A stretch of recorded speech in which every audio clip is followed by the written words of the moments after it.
Assalamualaikum warahmatullahi wabarakatuh.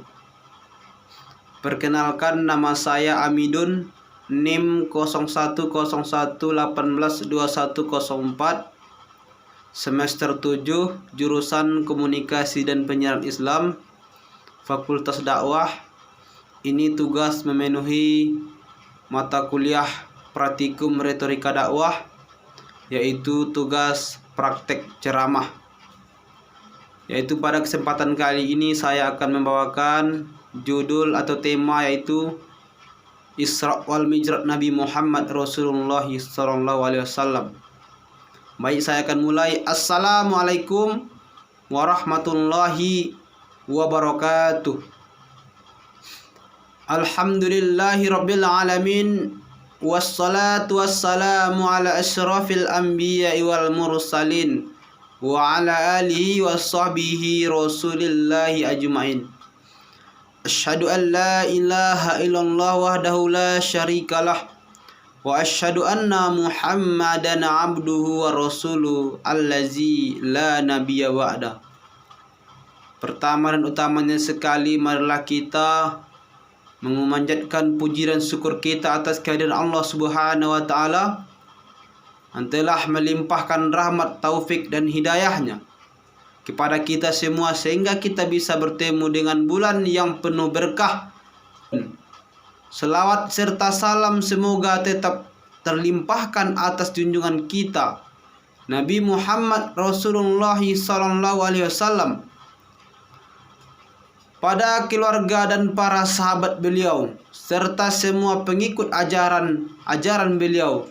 Karena lantaran beliau sehingga kita dapat petunjuk melalui ajaran Islam, dan dengan demikian kita bisa membedakan mana perkara yang hak dan mana perkara yang batil. Hadirin yang saya hormati, pada bulan Rajab kita senantiasa mengingat kembali peristiwa yang sangat besar, di mana dalam peristiwa Isra wal Mi'raj itulah Rasulullah SAW menerima perintah sholat 5 waktu, yang asal mulanya 50 waktu dalam sehari semalam. Adapun yang dimaksud dengan Isra wal Mi'raj, yaitu Isra dalam arti bahasa adalah perjalanan di malam hari. Namun yang dimaksud dalam agama Islam adalah perjalanan Nabi Muhammad Rasulullah SAW di malam hari dari Masjidil Haram menuju Masjidil Aqsa yang penuh berkah di sekelilingnya. Hal tersebut sudah difirmankan oleh Allah dalam Al-Quran, surah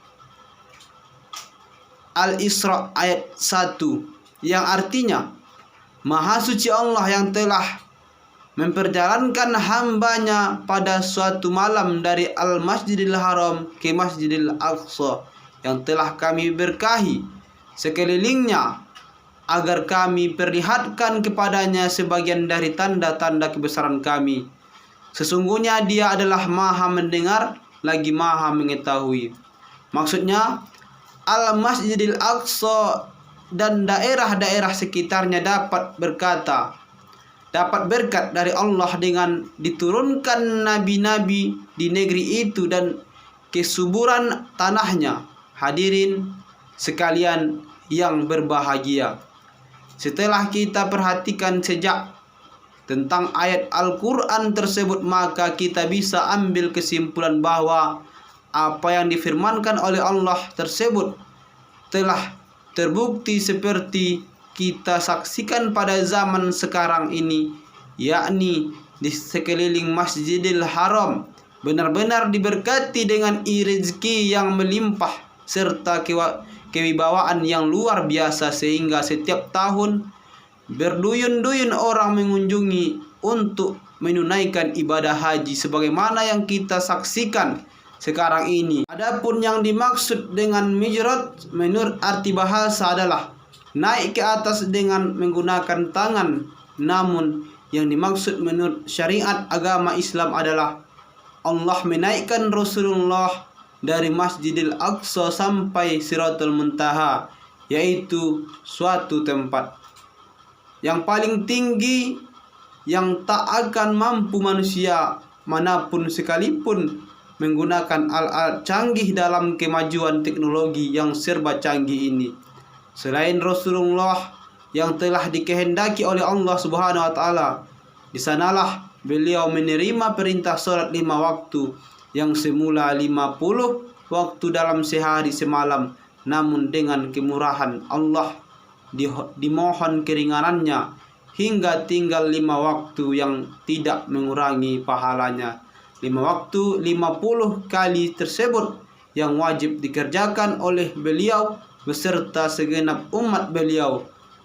Hadirin yang dirahmati oleh Allah Subhanahu wa taala, tempat peristiwa Isra dan Mi'raj Nabi besar Muhammad Rasulullah sallallahu alaihi wasallam terjadi dengan kehendak Allah pada malam 27 Rajab tahun 11 Hijriah, setelah beliau diangkat menjadi Rasul utusan Allah. Adapun hikmah dari peristiwa tersebut adalah menanamkan kekuatan batin beliau atas cobaan atau musibah yang menimpa pada beliau sepeninggalan paman, kakek, serta istri beliau yang tercinta, yang semasa hidup mereka sebagai benteng terhadap serangan musuh-musuh beliau yang berusaha menghentikan perjuangan beliau. Selain menanamkan kekuatan batin terhadap beliau, juga memberikan ujian terhadap segenap umat Islam bagi di zaman Rasulullah maupun di zaman sekarang. Dengan peristiwa Isra wal Mi'raj tersebut akan nampak bagi siapa yang beriman secara murni, maka akan lebih tebal imannya dengan peristiwa tersebut, karena peristiwa yang sehebat bagaimanapun tidak akan ada kesulitan apabila dikehendaki Allah Subhanahu wa taala.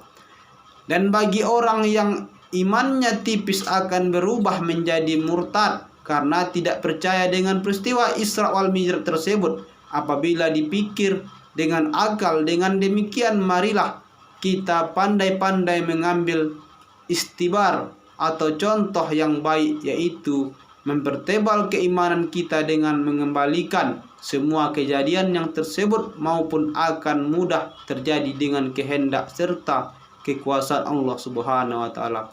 Adapun sebagai perwujudan bahwa surat itu merupakan kewajiban pokok bagi umat Islam selaku umat Muhammad, maka bisa kita peristiwakan lewat sabda beliau yang artinya surat itu merupakan tiang agama Islam. Maka barang siapa yang telah mendirikan solat, maka dia termasuk orang yang telah mendirikan atau membangun agama. Dan barang siapa yang meninggalkan solat, maka dia termasuk orang yang sungguh-sungguh merobohkan agama Islam. Hadirin jamaah tabligh yang dirahmati oleh Allah Subhanahu wa taala, setelah kita perhatikan isi hadis tersebut, maka kita bisa menyimpulkan bahwa siapapun orangnya tidak boleh seenaknya meninggalkan kewajiban solat, karena akibatnya merugikan diri kita sendiri, yakni akan menjadi orang yang menyesal selama-lamanya di akhirat kelak jika tidak sempat bertaubat kembali kepada Allah, karena dianggap sebagai orang yang telah merobohkan agama Allah, yaitu agama Islam. Untuk itu marilah kita berusaha sebaik mungkin dalam menunaikan kewajiban sholat sehari-hari dengan tulus ikhlas, hanya mengharap keriduan Allah semata. Demikianlah kajian kita pada kesempatan kali ini. Sebagai kesimpulannya ialah Isra wal Mi'raj itu ialah perintah menerima solat yang diberikan Allah kepada kita melalui perantaran Nabi Muhammad dengan malaikat Jibril dari Masjidil Haram ke Masjidil Aqsa terus ke Siratul Muntaha.